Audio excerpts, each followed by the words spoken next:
Hello, everybody. Thank you. Hey. Thank you so much. Thank you. Please, everybody have a seat. Thank you so much. Well, I just happened to be in the neighborhood, so I thought I would crash this party. This is my hometown, so I hope that Ram has been as good of a host as he was a chief of staff and as good as he has been a mayor. Thank you, Ram, for your outstanding leadership. Give him a big round of applause.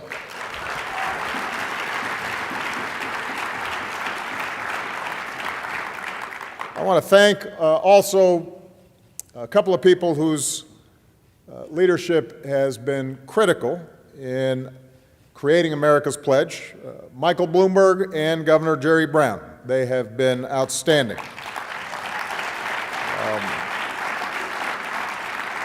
They have been working on climate change issues for a long time, and they continue to show the kind of leadership that is needed at the moment.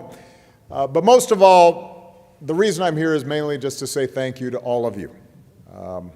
I am always pleased to be around mayors.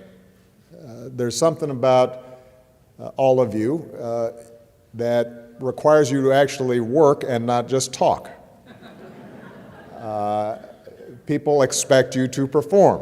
You have to shovel snow, and you have to make sure the garbage is being picked up. And people ask, how come there's a pothole in front of my house? And so there is a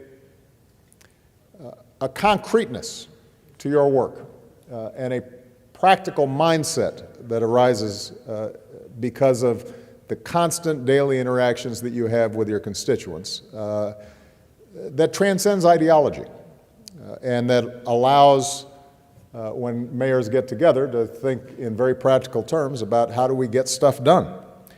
And that mindset, a mindset that isn't arguing politics, but rather is grounded in facts and actual events and impacts on people, that mindset is exactly what is needed at the moment when we think about climate change. As we speak, Miami already floods on sunny days. Western cities across North America are dealing with longer and harsher wildfire seasons. A conveyor belt of some of the strongest hurricanes on record this summer smashed into Houston and Florida and Puerto Rico, and more than 2 months later, they are still struggling to recover. And all of this is happening while global carbon emissions and global temperatures are still on the rise. 2015 was the warmest year on record until 2016 became the warmest on record.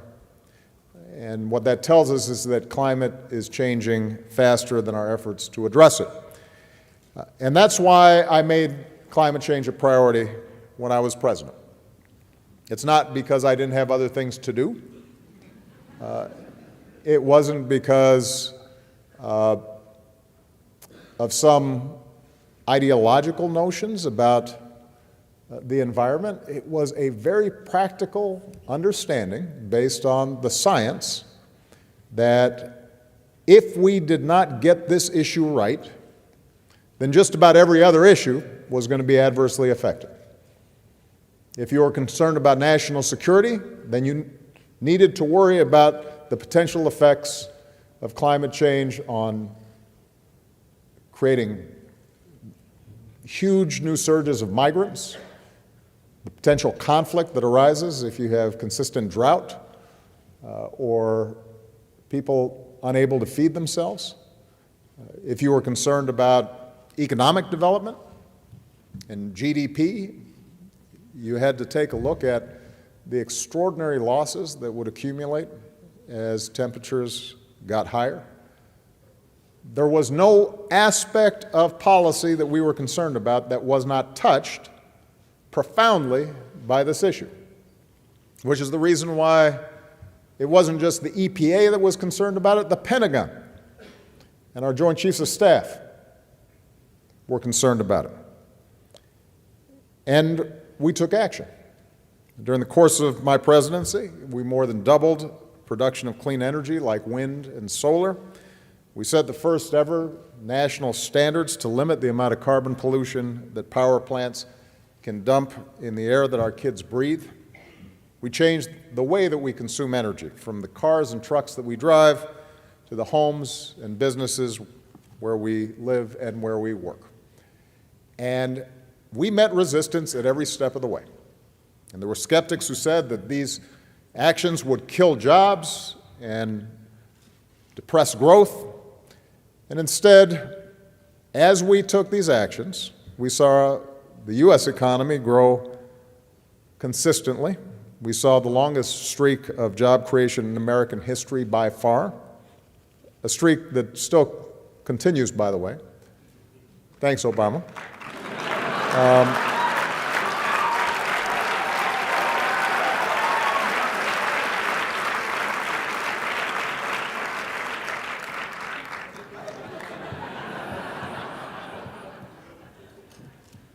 And at the same time, we led around the world on the issue, recognizing that we weren't going to solve this problem alone.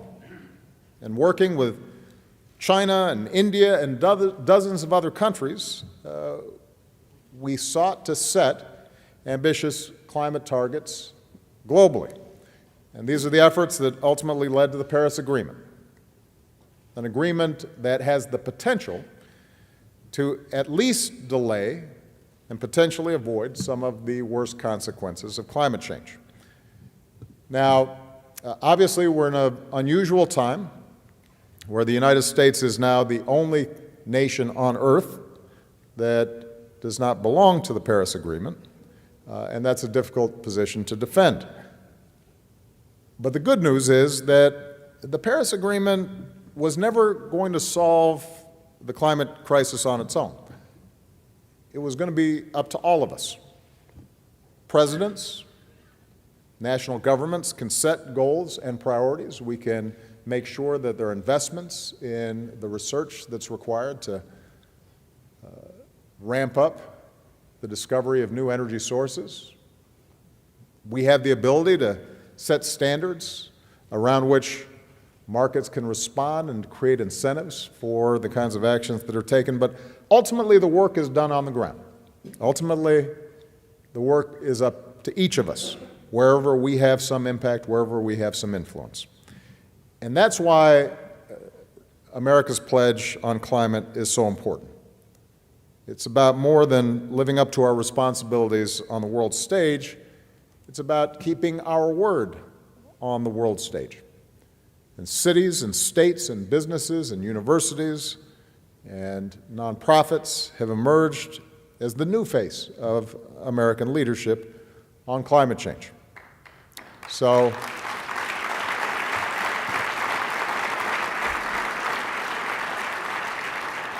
a statistic that I think you're familiar with, so far those who've joined America's pledge represent half our population and half of our economy. And if all those who were part of America's pledge were its own country, it would be the third largest in the world. What amazing leadership and amazing potential that holds. Our biggest cities have now adopted more sustainable building and transportation policies. Some of our biggest companies have set more ambitious renewable energy targets than even we set while I was president. Our power sector is still on track to meet the more ambitious emissions targets set a few years ago. I know that some mayors, like Rahm, have gone even farther by signing the Chicago Climate Charter, which is a commitment to reduce carbons in line with the Paris Agreement, take aggressive action on climate, and to plan for the realities that even if we get out ahead of this thing, we can no longer avoid. And that's a powerful signal to the world. That's what leadership means, and it will make a difference. So the bottom line is, I want to thank you and I want to encourage you. Sheltering future generations from the ravages of climate change should be something of an obsession for us. And Americans should make it a prerequisite for the vote of anybody in elected office that they're paying attention to it. We live at a time where everything is contested.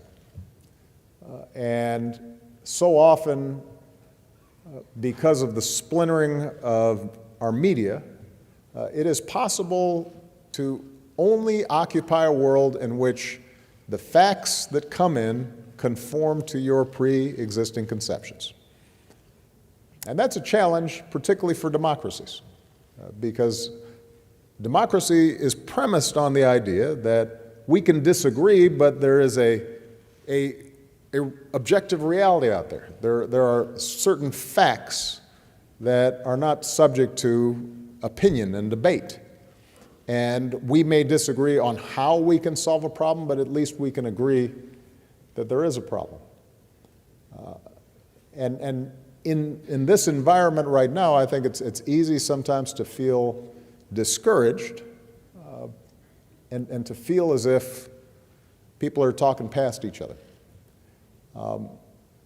But this is where the particular talents of mayors come in. Because, first of all, you're used to dealing with folks who can sometimes be unreasonable. But second of all, as I said at the beginning, you're accustomed, regardless of your party, regardless of how you came to occupy the office, you're accustomed to having to deal with the realities that are in front of you and to take action, not just talk about it.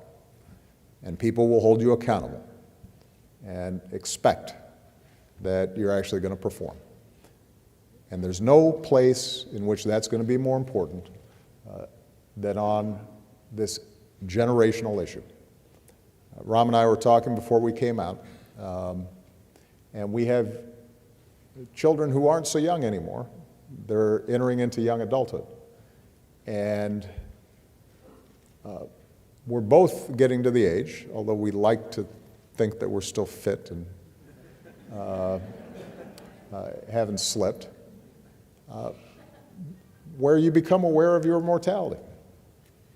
And the thing that you want to make sure of, the thing that is more important now than anything else, in a way that wasn't true even 15 or 20 or 30 years ago when you thought you had forever, the thing you want to make sure of is that your kids and their kids are going to be okay. And the one thing that might make it not okay for them is this. We can't protect our children or our grandkids from heartbreak or mistakes or the vicissitudes of life. They're going to have their own challenges and their own struggles, and as long as we're around, we want to help them when we can, but we know that's going to happen. That's the nature of human fate. But this is something we can do something about. And I'm hoping that as a consequence of you seeing meaningful impacts in your own cities and you realizing that you're part of a broader movement, that inspires you to bolder and bolder work. And that in turn, I think, can inspire a country. And that will inspire the world. So thank you very much for your outstanding work. God bless you. Appreciate it, everybody. Thank you.